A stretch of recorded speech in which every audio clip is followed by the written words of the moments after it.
So we're going to learn Rav Nosson on Terumah. He says, "Ve'as Mishkan taseh." You need to make the Mishkan. You need to do it. It doesn't just happen on its own. So Rav Nosson says different possible mahalchim. And what does that mean? How do you make the Mishkans? Right? Because we know the Baal Shem Tov says, and we all know this concept. Really, it's a little before the Baal Shem Tov is from the Ramah Mipano as well, which is that the Torah is not there just as a book telling you what happened. Everything that happens in Torah is relevant to now as well, to every person in his life. And the Zohar is so strong. The Mekemach brings from the Zohar that it says the Torah. Anyone says the Torah is a history book.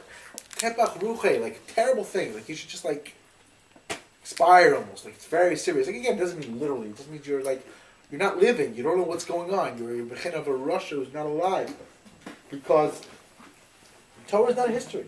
Torah is revealing deep secrets.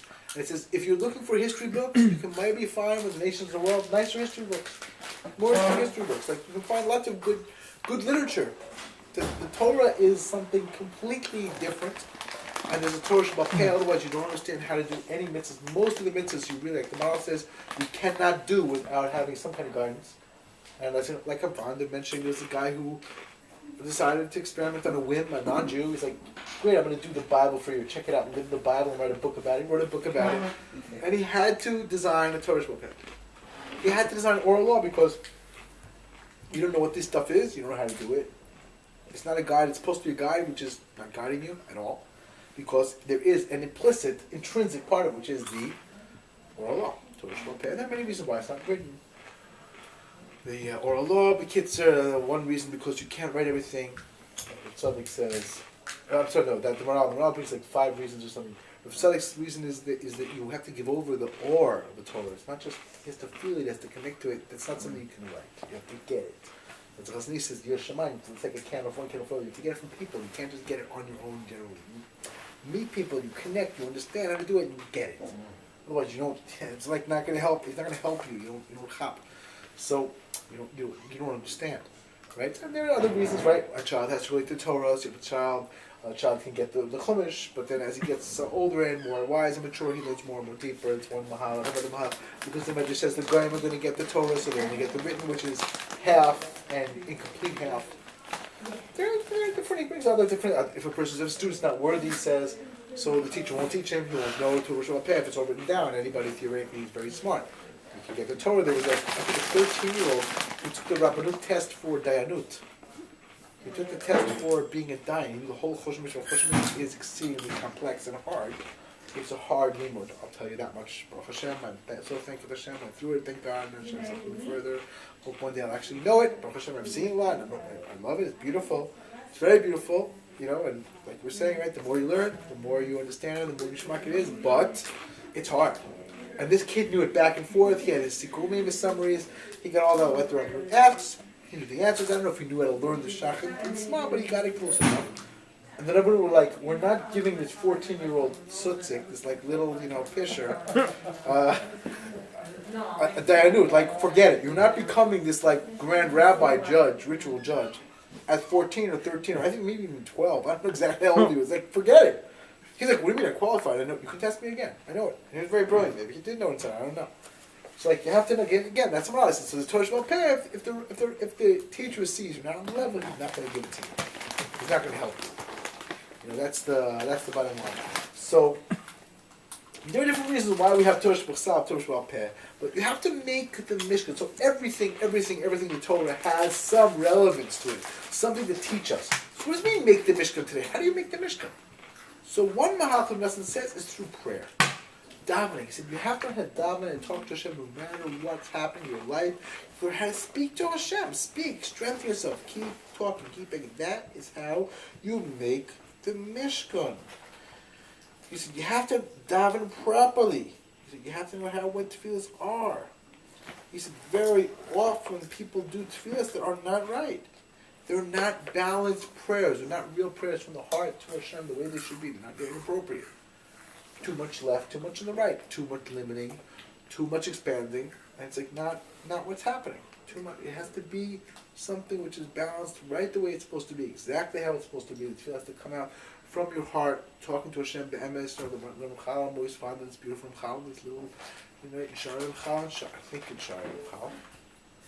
Pretty sure it's Shari Kivoy. I think it's either an Otis Ramchal or Shari Ramchal. There's a little section called Shari Kivoy, where the Ramchal says that when a person really hopes to Hashem and talks to Hashem with his whole heart, from his heart, he doesn't need malachim. His prayer goes directly to Hashem. It just goes direct up. Everyone knows the story with the Hashem, the simple person who did something betmimus with simplicity, and it worked. It worked in the most right. When the shepherd boy with the flute on Yom Kippur, they're famous stories. Another one said Aleph Beis. Moshe said he totally broke through all the barriers, all the hard things, because a person did what he could. He said it with his whole heart. There's even a story with the Rav Nosson. The Rav Nosson is if you attend the Rav Nosson, he had a piece of a shamish, and he brought the Rav Nosson to a circle of the Dole Tamidim. I guess the Melech, whatever it was. Of that time, right? All these different big, great Hasidic luminaries. And the Rav Nosson said, "So what do you say about the joke of the year?" And everyone started laughing. And the Mishkan was like, "What joke of the year?" Like he had no idea. So he was interested. So he asked after. He's like, "What joke of the year?" Yeah, Shon Mooney brings this story. So he said, "Yeah, there was like a terrible zera this year about women who were supposed to give birth with difficulty and bad news. And we're trying to bring this in. Nobody succeeds. You just can't make it happen." He said, finally, this like simple guy in the town, he lives as like no minion, nothing. He's like going to daven Yom Kippur alone, right? The guy's like, I'm alright, he can hardly read. He gets up and he says, She's like, that's it, it's Yom Kippur. Vidui, I'm going to stay. I'm going to attend Shemona Street. As much come on as I can. He said, he doesn't know what the words mean. But he's talking like just from his heart, every word. He said, and he kind of like, didn't read it so well. He's like, Berech Aleinu, Hashem Elokeinu. He's still saying, Es Hashanim Atovos. Right, right?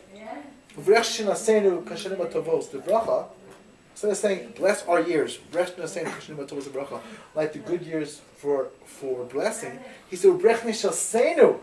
Bless our women, Kashanim Atovos the bracha, like the good years for blessing, and the decree broke to pieces. None of the tzaddikim. And this is like very funny. It's a funny little, the guy, it's like funny, he confused his grammar, but he was so intense, he just like made it happen. That's the power of every tefillah. If you talk to Hashem with your whole heart, it's tremendous kochos, it goes amazing places. So we make the Mishkan, our tefillahs do it. We just have to daven really, really, really with our heart. Right? We have to daven as much as we can. And we have to still nevertheless know that what happens is from Hashem. Your tefillahs can't be with too much constriction. We can't insist because we have no right. It's not my tefillahs that's going to make it happen. It's God who's going to make it happen. His kindness is going to make it happen. So that's one thing. On the other hand, I have to also know that Hashem will give the kindness because He's kind. So you have to have this balance, this duality in the tefillah. We have to do our best and daven a lot, and Hashem will help us bring His kindness because His kindness, not because of my tefillah.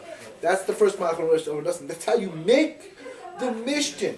The Mishkan. Don't give up. Don't think, I haven't the Yeshua. Forget it never happened. Hold on. Be strong. You'll get the Yeshua. The Yeshua will come. That's the first thing.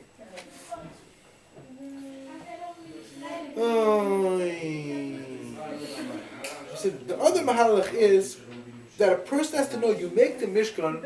He said, listen.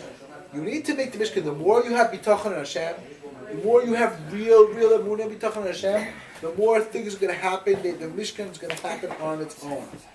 Make the Mishkan will happen. It happens. Make that it should happen. That means you have emunah, you have bitachon, and it happens on its own. Because when a person that has emunah bitachon be'emes, things he can bring down the most incredible Yeshua. So Yeshua Salanta said, bitachon helps even for mosters, even for things you don't really need. You can get along without, and you certainly don't deserve. He said, bitachon has the power to bring them down. Bitachon can do it. Bitachon has a tremendous, unbelievable cause.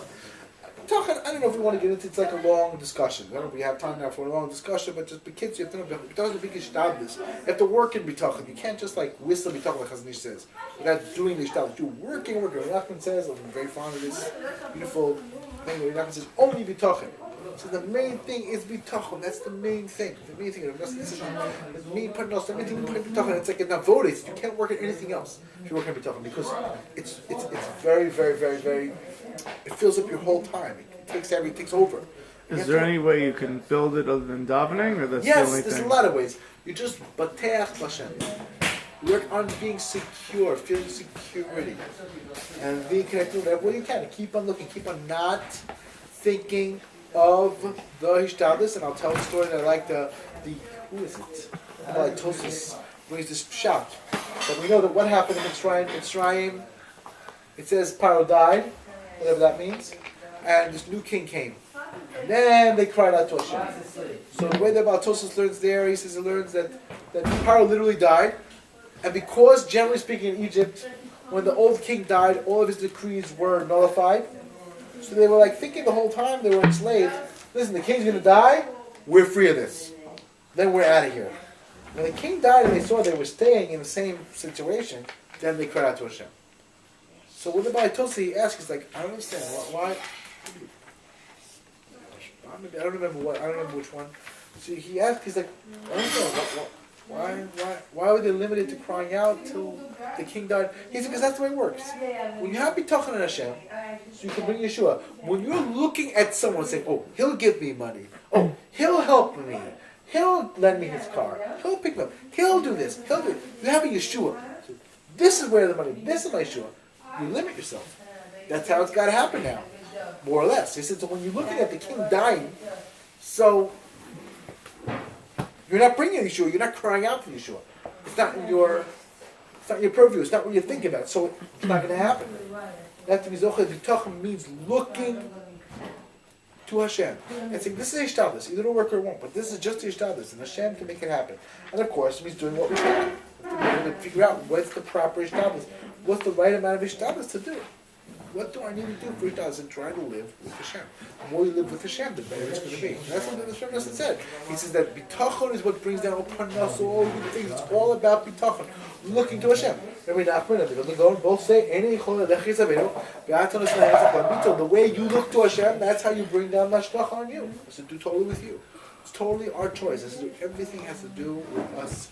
Hashem shall be zocheh to the or of making the Mishkan through bitachon, through tefillah, proper, balanced tefillah. When we understand that it's from Hashem, it's not me. It's got nothing to do with me. It's not about me. We all have this concept. Every person, we know that b'shvili nivra olam. We have to say, "It was created for me." So we have this like gaiva tendency, this complex. I'm special. I'm doing it, and that's all. In a way, it's true. B'shvili nivra olam, but also b'shvil chaver nivra olam.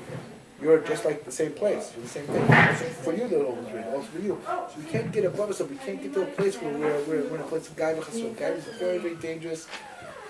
We know that gaiva, the Rish says gaiva is gematria yud k, because it's pogim. It's one of the very rare averus that's pogim in the first two letters of Shem Havaya. Yud k is like the highest. You mess up big time, gaiva. Like you're full of yourself instead of like the Rabbi Nosson says you're making yourself. You want to be on the kisei kavod. Like you're trying to replace God, and it's crazy. So we have to learn, no, I want to be zocha to the or of kedusha, the or of connection, the or of being who I'm supposed to be and doing what I'm supposed to do. I want to have tefillah properly. I want to have bitachon right. I want to understand that hishtadlis is hishtadlis. It's something I need to do to pick up sparks. That's it. But that is not what's bringing the money. Hashem is bringing the money. And trying to be always connecting and doing whatever I can, however I can. Hashem is a can, and we should be zocha to make a Mishkan. Through our tefillas, through bitachon. How do you